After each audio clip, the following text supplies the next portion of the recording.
तुम्हाला कार्यसम्राट खासदार पाहिजे की नटसम्राट असा सवाल करत महायुतीच्या मेळाव्यामधून अजित पवार यांनी अमोल कोल्हे यांच्यावरती जोरदार निशाणा साधलाय।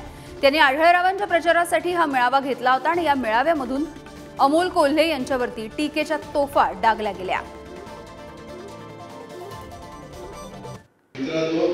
खरोखर तू सांगतो ते मला म्हणायचे दादा सेलिब्रिटी त्यांनी किती संपर्क ठेवला आपल्याला माहिती आहे, ते किती अकॅडमीवरचे ते आपल्याला माहिती आहे।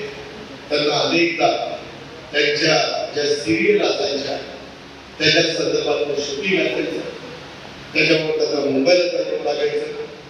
तुम्हाला आता हवेली आणि शिरूर लोकसभा मतदारसंघाला ठरवायचं आहे की तुम्हाला कार्यसम्राट खासदार पाहिजे का नटसम्राट खासदार पाहिजे।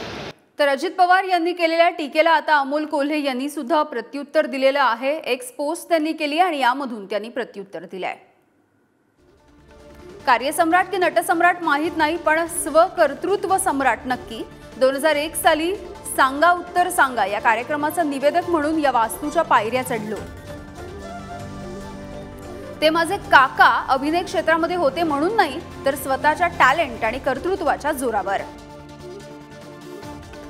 आणि योगायोगाने आज 2024 मध्ये राष्ट्रवादी काँग्रेस पक्ष शरदचंद्र पवार या राजकीय पक्षाची अधिकृत भूमिका मांडण्यासाठी याच वास्तूच्या पायऱ्या चढलोय, तेही काकांच्या नाही तर स्वकर्तृत्वाच्या जोरावर। अशी टीका आता अमोल कोल्हे यांनी दिली आणि प्रत्युत्तर दिलंय।